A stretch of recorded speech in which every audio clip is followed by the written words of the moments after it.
नमस्कार सभी को। आज की क्लास में हम चर्चा करेंगे समग्र व्यक्तित्व विकास पर। समग्र व्यक्तित्व विकास क्या है उसे समझने का प्रयास करेंगे। और यह जो एमपीपीएससी में एथिक्स पार्ट बी है, उस पार्ट बी में यूनिट 4 का ये पहला टॉपिक है, समग्र व्यक्तित्व विकास एवं राष्ट्र का निर्माण। और राष्ट्र के निर्माण में एक समग्र व्यक्तित्व क्या भूमिका निभाता है, इस सब पर चर्चा करेंगे। सबसे पहले समग्र व्यक्तित्व विकास से क्या समझते हैं हम, तो आ जाइए। समग्र व्यक्तित्व ओवरऑल ओवरऑल पर्सनैलिटी डेवलपमेंट, इसे क्या बोलते हैं, ओवरऑल पर्सनैलिटी डेवलपमेंट। क्या अर्थ है इसका, तो अर्थ समझने का प्रयास कीजिए कि इसमें एक शब्द है ओवरऑल, मतलब इसमें कुछ छूटना नहीं चाहिए। व्यक्तित्व का मतलब क्या होता है, व्यक्तित्व का मतलब बताइए। एक तो आप व्यक्ति को देखकर बाहर से कह देते हैं, रंग रूप देखकर, बाहर संरचना देखकर, अरे यार कितना सुंदर आदमी है, आप कहते हैं क्या ग्रेट पर्सनैलिटी है। और जब मुंह में से सुपारी थूकता है, जो पुड़िया खा रहा होता है, तब समझ में आता है अरे ये तो बहुत ही बेकार आदमी है यार। तो व्यक्तित्व एक तो बाहर देखकर, व्यक्ति की वेशभूषा देखकर, हावा देखकर, उसकी हाइट रंग रूप देखकर लगता है अच्छा व्यक्ति है। जब मुंह खोलता है तब समझ में आता है कि इसे तो दिमाग ही नहीं है, बुद्धि ही नहीं है, इसे तो बोलने का ढंग ही नहीं आता है ना। तो एक होते हैं आंतरिक गुण और एक होते हैं बाह्य गुण। बाह्य गुण मतलब शारीरिक हावभाव, और आंतरिक गुण मतलब उसके अंदर की जो भावनात्मक समझ है, जो उसके निर्णय लेने की क्षमता है, जो उसकी बौद्धिक मानसिक जो सामर्थ्य है, जो उसकी कैपेसिटी है, उसके आधार पर हम बताते हैं कि व्यक्ति गुणवान है कि नहीं है। जैसे कि हमारे देश में जब विवेकानंद जी जाते हैं विदेश यात्रा पर और पूरी दुनिया में डंका बजा देते हैं भारतीय संस्कृति का, तब विदेश में एक व्यक्ति उनके जो कपड़े उन्हें देखकर हंसता है कि ये कैसे कपड़े पहने हुए हैं। तो उन्होंने बोला कि तुम्हारे देश में व्यक्ति का जो निर्माण है वो टेलर करता होगा, अर्थात कपड़ों से अंदाजा लगाते होंगे। हमारे देश में किसी व्यक्ति के व्यक्तित्व का पता उसके गुणों से पता चलता है, उसके आचरण से पता चलता है, उसके व्यवहार से पता चलता है। तो समग्र व्यक्तित्व का मतलब सिर्फ और सिर्फ आंतरिक और बाह्य गुणों का मतलब ही नहीं है। समग्र व्यक्तित्व का मतलब है कि किसी व्यक्ति की मानसिक, किसी व्यक्ति की सामाजिक समझ, किसी व्यक्ति की भावनात्मक, आध्यात्मिक, व्यावसायिक, शारीरिक, बौद्धिक, इन सब चीजों में सकारात्मकता होना चाहिए, सामर्थ्य होना चाहिए उसके अंदर। एक ऐसा सामर्थ्यवान व्यक्ति कि वो समर्थ हो, इन सब में संतुलित हो, और एक संतुलित आचरण करने की उसमें प्रवृत्ति हो, और आचरण के साथ वह अपने निर्णय ले पाता हो और अपने जीवन का प्रबंधन कर पाता हो। अर्थात कहने का मतलब ये है कि सिर्फ एक गुणों के आधार पर हम किसी व्यक्ति को ये नहीं कह सकते कि बहुत अच्छा है। क्या पता कि बहुत इंटेलिजेंट व्यक्ति हो परंतु उसकी सामाजिक समझ बिल्कुल ही ना हो, गलती से कोई प्रशासनिक पद पर पहुंच गया है भैया रट्टा मार के, और किसी पद पर पहुंच गया, परंतु उसकी भावनात्मक समझ इतनी अच्छी नहीं है कि समाज में इस समय आपदा आई हुई है या समाज की किसी वर्ग, वंचित वर्ग पर विशेष समस्या है, उसको मैं कैसे सॉल्व करूं। एक प्रशासनिक और शासन में बैठे अधिकारी को यह होना चाहिए कि वह जनता के सुख में ही और जनता के दुख में ही अपना सुख दुख समझता हो। जिसे जनता की समस्याओं की समझ नहीं है, भावनाओं की समझ नहीं है, वो कैसे न्याय कर पाएगा, कैसे एक न्याय मूलक समाज की स्थापना कर पाएगा, बताइए कैसे सुशासन ला पाएगा। तो बताइए कि आज समग्र व्यक्तित्व, हम ओवरऑल जो आज पर्सनैलिटी डेवलपमेंट की बात क्यों कर रहे हैं, आज जरूरत है उसकी। क्यों? क्योंकि आज सिर्फ और सिर्फ टेक्नोलॉजी वाले व्यक्ति नहीं चाहिए कि जैसे टेक्नोलॉजी आती हो, वो इस टेक्नोलॉजी के साथ साथ संवेदनशीलता भी होनी चाहिए उसके अंदर, क्योंकि हमें सुशासन लाना है, हमें जनता का कल्याण करना है। बोलो कि सिर्फ और सिर्फ ये नहीं, उसके अंदर नैतिक गुण होना चाहिए, चारित्रिक परता होगा, चरित्रहीन व्यक्ति को उस पद पर बैठा दिया जिस पद पर ऐसी पावर है जिसका वो दुरुपयोग कर सकता है और करता भी है, फिर देश में भ्रष्टाचार होता है, बोलिए। और प्रशासन में जब भ्रष्टाचार आ जाएगा तो फिर लोक कल्याणकारी राज्य की स्थापना धूमिल हो जाएगी। कैसे वंचित, अल्पसंख्यक, जो लोग गरीब हैं, गरीब तबके के हैं, उनका कैसे फिर कल्याण हो पाएगा, कैसे एक समानता मूलक समाज की स्थापना हो पाएगी, कैसे एक ऐसे देश का निर्माण हो पाएगा जिसमें कि सब लोग, सबका साथ, सबका विकास के साथ रह सके, बोलिए। तो एक ऐसा व्यक्ति जिसके पास व्यवसाय करने का कौशल है, जिसके पास बौद्धिक मानसिक क्षमता भी अच्छी है, जिसके पास सामाजिक संबंधों को साथ में लेकर चलने की भी योग्यता है, जिसके अंदर कैलकुलेशन, गणितीय, तर्कीय योग्यता है। मतलब पता चला कि सामाजिक और भावनात्मक तो है, परंतु उसके अंदर बौद्धिक क्षमता कम है, इसलिए वो अंधविश्वासों पर विश्वास कर लेगा, वो कर्मकांडों को बढ़ावा देगा। तो ऐसा व्यक्ति नहीं चाहिए कि जो इंटेलिजेंट है परंतु सामाजिक समझ नहीं है, सामाजिक समझ है पर इंटेलिजेंट नहीं है। बोलो, तो हमें हर तरीके से ऐसा व्यक्ति चाहिए जो पूर्ण रूप से परिपूर्ण हो, सद्गुणों से भी परिपूर्ण हो, तकनीकी से भी परिपूर्ण हो। अर्थात एक अकेला ऐसा नहीं व्यक्ति चाहिए। तभी तो आज गांधी जी भी कहते थे और रविन्द्रनाथ टैगोर जी भी कहते थे, राजेंद्र प्रसाद जी भी कहते थे, जितने भी हमारे देश में महान व्यक्तित्व के धनी जो हुए वो हमेशा, अरविंद घोष भी कहते थे, वो सब ये नहीं कहते थे कि पढ़ाई लिखाई जीवन का सार है। वो कहते थे पढ़ने लिखने के साथ साथ व्यक्ति को व्यवसायिक ज्ञान होना चाहिए, व्यक्ति को सामाजिक संबंधों का, व्यक्ति को भावनात्मक समझ का, व्यक्ति को आध्यात्मिक उन्नति का। ऐसा नहीं कि व्यक्ति को इंटरनल, जो व्यक्ति को अंतरात्मा में प्रेरणा लेकर अंतरात्मा की क्षमता को बाहर लाने का उसके अंदर योग्यता होना चाहिए, उसके पास ज्ञान होना चाहिए, उसके अंदर ईश्वरीय शक्तियों से, अलौकिक सत्ता से जुड़ने का ज्ञान होना चाहिए।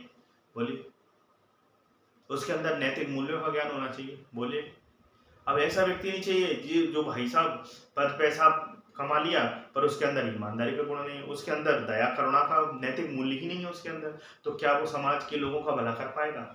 नहीं कर पाएगा। वो सिर्फ अपने स्वार्थ को, अपनी सिर्फ और सिर्फ शारीरिक सुख को ध्यान में रखकर काम करेगा। सिर्फ और सिर्फ उसका परिवार और वो फल फूलता रहे, सड़क बने तो उसके घर के सामने बने, हैंडपंप लगे तो उसके घर के सामने बने, स्विमिंग पूल भी बने तो उसके घर के अंदर बने, अगर कोई लाइट लगाई जा रही है तो उसके घर के बाहर लगे। ऐसे ही करेगा वो व्यक्ति। पर बोलिए, पर कैसे समाज का विकास होगा? तो क्या ऐसा व्यक्ति देश का, राष्ट्र का निर्माण कर पाएगा? नहीं कर पाएगा। इसलिए आज ओवरऑल पर्सनैलिटी डेवलपमेंट की आवश्यकता है। आज ट्रेनिंग में भी यही सिखाया जाता है, आज पाठ्यक्रम में भी यही सिखाया जा रहा है, और आज पूरी स्कूल कॉलेजों के स्तर पर और नई शिक्षा नीति में भी यह पूरी कोशिश की जा रही है कि व्यक्ति का सिर्फ बौद्धिक विकास ही नहीं, व्यक्ति का बौद्धिक के साथ साथ शारीरिक, मानसिक, आध्यात्मिक, सामाजिक, व्यवसायिक, नैतिक, चारित्रिक हर स्तर पर उसे सामर्थ्यवान बनाया जा सके, ताकि वह हर एक क्षेत्र में उचित निर्णय लेकर, उचित प्रबंधन करके समाज का और अपना ज्यादा से ज्यादा कल्याण कर सके। तभी हम पृथ्वी को, हमारे भारत को ही नहीं पूरी पृथ्वी को स्वर्ग बना सकते हैं। बोलिए, तो ऐसे व्यक्तित्व की हमें क्या आवश्यकता? और व्यक्तित्व, समग्र व्यक्तित्व आप देखेंगे तो आज आप विवेकानंद जी को उठा लीजिए, आज अंबेडकर जी की बात कर सकते हैं, भगत सिंह, सुखदेव, राजगुरु की बात कर सकते हैं, हम सुभाष चंद्र बोस जी की बात कर सकते हैं, गांधी जी की बात कर सकते हैं, नेहरू जी की बात। इन लोगों ने जो आज हमारे देश को एक दिशा दी, आज इन लोगों ने, राजा राम मोहन राय हूँ, ईश्वर चंद्र विद्यासागर, दयानंद सरस्वती हूँ, बोलो ज्योतिबा फुले हूँ, जितने भी लोग जिन्होंने समाज में रहकर समाज कल्याण के लिए अपना जीवन लगा दिया। क्यों लगा दिया? क्योंकि उनका व्यक्तित्व, उनकी पर्सनैलिटी से लोग प्रभावित होते थे। पर्सनैलिटी मतलब उनके आने से नहीं, उनकी बातों से लोग अपने आप मतलब बदल जाते थे। मतलब आपकी बातों में, आपके व्यवहार में, आपके आचरण में वो बात होना चाहिए, वो ज्ञान होना चाहिए, वो बौद्धिक क्षमता होनी चाहिए, निर्णय लेने की, प्रबंधन करने की, चीजों को, लोगों की भावनाओं को समझने की, सामाजिक संबंधों को निभाने की, तर्कपूर्ण बात करके अपनी बात को सभी तक पहुंचाने की, ताकि आप क्या कर सकें? बताइए, आप क्या कर सकें? अपने इस व्यक्तित्व के द्वारा पूरे देश का निर्माण कर सकें।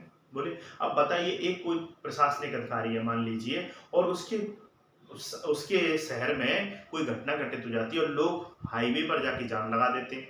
अब उस व्यक्ति के अंदर सामाजिक समस्याओं की समझ नहीं है, समाज में रह रहे लोगों के साथ कैसे कम्युनिकेशन करना है, संवाद कैसे स्थापित करना है, उनको कैसे समझाकर उनको यह विश्वास दिलाना है कि जो घटना घटित हुई है, उस घटना में जो भी दोषी होंगे और जो भी दोषी पाए जाएंगे, उन पर कठोर से कठोर कार्रवाई की जाएगी। प्रशासन आपके साथ है और मैं लगातार आपके साथ बना हुआ हूं, आपको विश्वास रखना चाहिए। तो ये विश्वास डेवलपमेंट कहां से आएगा?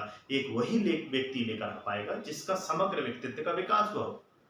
नहीं तो कोई गलत व्यक्ति अगर पहुंच गए, चक्का जाम जहां किया गया है, लोग अब जहाँ हाईवे पर जाम लगा, वो लाठी चार्ज करवा देगा गलती से, या कोई ऐसे गलत निर्णय ले लेगा, गलत तरीके से प्रबंधन कर लेगा उसका, कि पता चला कि वहां और बड़े स्तर पर गए थे शांति के लिए, अशांति फैला दी। बोलिए, जैसे कि आप देखते हैं कि बड़ी बड़ी जगह पर भीड़ का प्रबंधन आज बड़ी समस्या बन गई। आज देखो, आज उत्तराखंड है हमारा और हिमाचल प्रदेश है, वहां लगातार बाढ़ और मलबे के कारण और लगातार लैंडस्लाइड के कारण, बादल फटने के कारण क्या हो रहा है वहां पर, बताइए। ये सोचने वाली बात है ना, क्या हो रहा है बताइए। वहां पर आज आपदा एक बहुत बड़ी, मतलब वहां एक आपदा प्रबंधन की साफ जरूरत है। वहां एक ऐसे समग्र व्यक्तित्व प्रशासन में, शासन में होने की आवश्यकता है जो इन आपदाओं से समाज के लोगों को बचाकर उनका कल्याण कर सके, उनका कोशिश कर सके उनके जीवन को सुरक्षित करने का। बोलिए, ऐसा कौन कर सकता है जिसके पास। और भाई साहब, हमारे घर में ना, सभी के घरों में सिर्फ उन्हीं के फोटो लगे हुए हैं। देखिए, इन्हीं के फोटो लगे हुए हैं, विवेकानंद जी के फोटो लगे हुए हैं। बोले, हमारे घरों में कोई अमीर लोगों के फोटो नहीं लगे कि हम उनकी पूजा करते हो। इनकी पूजा करते हैं क्योंकि ये इन्होंने हमें दिशा प्रदान की। इनके व्यक्तित्व ने हमें बताया है कि दुनिया क्या होती है और कैसे व्यक्ति अपना व्यक्तित्व का विकास कर सकता है, कैसे समाज के कल्याण भी कर सकता है। इन्होंने ही हमारे जीवन के बारे में पूरी कहानी बताइए, पूरी दिशा दी है और हमें बताया है कि मनुष्य का व्यक्तित्व कैसे दुनिया के लाभ का काम कर सकता है। इनके व्यक्तित्व पर बहुत सारी आपने किताबें, इन्होंने कर्मयोग है, राजयोग है, प्रबुद्ध भारत है, आप एक बार पढ़ना इनकी किताब कर्मयोग, राजयोग, आपको पता चलेगा समग्र व्यक्तित्व, ओवरऑल पर्सनैलिटी डेवलपमेंट क्या होता है। बात ये है ना, क्या समस्या यही है कि कोई किताबें पढ़ते नहीं है, बस सुन लेते हैं रील में, वीडियो में। पर ये नहीं कि इनकी किताबों को, रील वीडियो भी चलो देखो तो उनके जीवन में जो भी घटनाएं घटित हुई है, जो भी इन्होंने जीवन में सहा है और जो भी इन्होंने कहा है, उसको जिसने अपने जीवन में उतार लिया, उसके व्यक्तित्व के विकास को एक दिशा मिल जाएगी। और अगर एक मनुष्य के व्यक्तित्व का विकास होता है तो समाज का विकास होता है, और समाज से देश बना है तो देश का, राष्ट्र का निर्माण प्रारंभ हो जाता है। याद रखिएगा। आगे बढ़ते हैं कि एक समग्र व्यक्तित्व का विकास कैसे संभव हो, बताइए कैसे, कौन सी अवयव है। तो भाई साहब, सबसे पहली बात तो शिक्षा, कि हमें शिक्षा ही ऐसी दी जाए, है कि नहीं। शिक्षा नहीं कहते तुमने बच्चों को कैसी शिक्षा दी है, वो हमारा कहना नहीं मानते। और देखिए बच्चे कैसे हो गए हैं, ये उधम करते हैं, दिनों भर पढ़ते नहीं है और इनको कोई संवेदनशील नहीं है। कोई व्यक्ति गरीब या भूखा अपने दरवाजे पर आ जाता है तो उसकी अवहेलना करते हैं, उसकी मजाक उड़ाते हैं। ये कैसे बच्चे, तो इसके पीछे क्या कारण है, शिक्षा। और दूसरी बात, शिक्षा में किसकी कमी है, तभी तो बच्चे ऐसी हरकतें कर रहे हैं, बताइए, नैतिकता की। हमारे घर में बच्चे नहीं आते, आप सबके में आते होंगे, कोई बच्चे वहीं खड़ा खड़ा टॉयलेट कर देता है, बोलो, वहीं टॉयलेट कर दी उसने, लो बिस्तर के ऊपर कर दी और दांत फाड़ रहा है। आपका कितना दिमाग खराब होता है। और कई बच्चे इतना मतलब गदर कर देते, पूरे घर में गुत्थम गुत्था हो रहा है, ये तोड़ वो तोड़, ऐसा लगता है कि भूचाल आ गया हो घर में। और उनको शांत करने जाओ तो और डबल उधम करते थे। ऐसा लगता है कि हे भगवान, की हम बोलते हैं कि तुमने संस्कार नहीं सिखाए, है ना। और संस्कार नहीं सिखाने के कारण पूरे घर का आकार प्रकार बदल दिया उन्होंने, है कि नहीं, हाहाकार कर दिया संस्कार के कारण। तो हम कहते हैं यार, तुम्हें बच्चों मेहनत से नहीं है, अर्थात उनका व्यक्तित्व का विकास ही नहीं हो रहा, सिर्फ पढ़ाए जा रहे हैं बच्चे। आज आप देख रहे हैं ना, घर में कोई जाए बड़ों के पैर छूते हैं। आज बड़ों के पैर ही नहीं छुए जाते, घुटने तक छूते थे, अब वो भी छूना बंद कर दिए लोगों ने भाई साहब। पहले तो पैर छूते थे, पर घुटने में छूते थे, अब तो घुटना ही छूना बंद कर दिया, झुकना ही बंद कर दिया, कमर में जो दर्द हो जाएगा। बोलिए क्या करें भाई साहब, कैसे बताएं भाई साहब। याद रखना, पैर छूना, ये व्यक्ति हैं और ये व्यक्ति हैं, याद रखना। मान लीजिए ये स्टूडेंट हैं, ये स्टूडेंट हैं और ये टीचर हैं, है ना, ये टीचर, ये पैर छू रहे हैं और ये आशीर्वाद दे रहे हैं, तो ये क्या बनता है, सर्किट बनता है, पूरा सर्किट पूरा होता है। याद रखना बच्चों, सर्किट पूरा होता है कि जब हम बड़ों से आशीर्वाद लेते हैं, जब हम अपने गुरु से आशीर्वाद ले रहे हैं, पैर छू रहे हैं, इनके क्या छू रहे हैं, हम जब पैर छू रहे हैं, द्वारा बना देता है, इसको समझना बच्चों, है ना। जब हम यहाँ, हमारी ये हाथ है ना, मेरी पेंटिंग में मत जाइए, नहीं मेरी भावनाओं पर जाया करो, है ना, मेरी फीलिंग्स पर, है ना। तो ये इनके हाथ आपके सिर पर रखे हुए हैं और आप इनके पैर छू रहे हैं, बोलिए। तो ये जो हाथ रखे हुए, एक सर्किट पूरा हो गया। तो ये एनर्जी, ये जो सकारात्मक एनर्जी है, वो आपके शरीर में क्या हो रही है, फ्लो हो रही है, क्योंकि सर्किट पूरा होने से करंट भी फ्लो होने लगता है। वैसे सर्किट पूरा होने से ये पूरी एक क्रम जो है पूरा हो गया और इसी से आपको आशीर्वाद मिल रहा है, एनर्जी मिल रही है।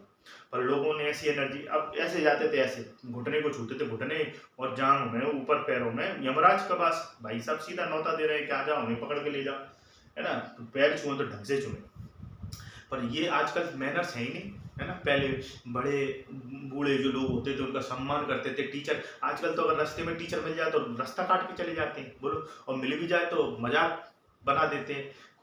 पता नहीं कहाँ जा रही है व्यवस्था।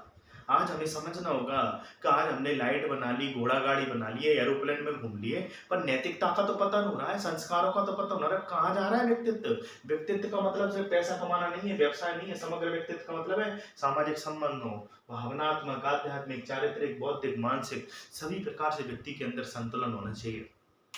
नहीं तो वो असंतुलित व्यक्ति है, वो व्यक्तित्व थोड़ी है उसका, वो बस पैसा ही पैसा है, पैसा बस उसमें लगा हुआ है। दूसरा कौशल, उसको तकनीकी शिक्षा प्रदान की जाए, उसको स्किल्ड बनाया जाए। एक कौशल का मतलब है जिसके अंदर कार्य करने की क्या आ जाए, योग्यता, है ना। समाज में संबंध कैसे स्थापित करना है, किससे कैसे बात करना है, अपना व्यवसाय कैसे चुनना है, अपने अंदर जो भी स्किल है उसको कैसे डेवलप करना है, ऐसे उसके अंदर योग्यता डेवलप। मनोवृत्ति, उसकी मनोवृत्ति मतलब एटीट्यूड, उसका एटीट्यूड, उसका क्या क्या डेवलप करता है, क्या डेवलप व्यक्तित्व। क्योंकि एक बार एटीट्यूड बन गया फिर बदलता नहीं है। एक बार अगर किसी वर्ग के प्रति, किसी समाज के, किसी नस्ल जाति के प्रति उसका बन गया ये खराब होती तो वो हमेशा के लिए खराब। बोलिए जैसे कि टॉयलेट एक प्रेम का था, तो उसमें बताया कि भैया टॉयलेट घर के आंगन में बनाने से गंदगी नहीं आती और स्वच्छता नहीं जाती, भाई सब बनाना चाहिए।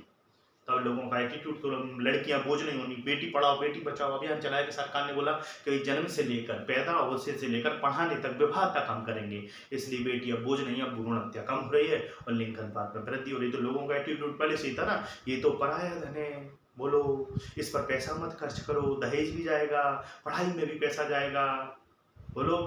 अब लड़की समझ नहीं पाती, इस घर में भी पढ़ाई और जिस घर में जाती है उसमें भी पढ़ाई, जाए तो जाएगा। समस्या एटीट्यूड। अभी क्षमता डेवलप करना मतलब व्यक्ति के अंदर योग्यता डेवलप करना कि व्यक्ति किस कार्य में सामर्थ्यवान है, वो किस कार्य में रुचि रखता है, रुचि रखना और साथ में उसके अंदर उस चीज की योग्यता होना। रुचि भी है, योग्यता भी है, तो वही व्यक्ति फिर महान बनता है। किसी के अंदर क्रिकेट खेलने की योग्यता भी है और रुचि भी है, दोनों चीजें आ गई उसके अंदर। अभिक्षमता मतलब उसके अंदर उस कार्य को करने की योग्यता भी है और थोड़ी बहुत उसे प्रशिक्षण दिया तो उस योग्यता में क्या हो गया, डेवलपमेंट हो गया। तो आप अपने अंदर देखिए कि आप क्या कर सकते हैं।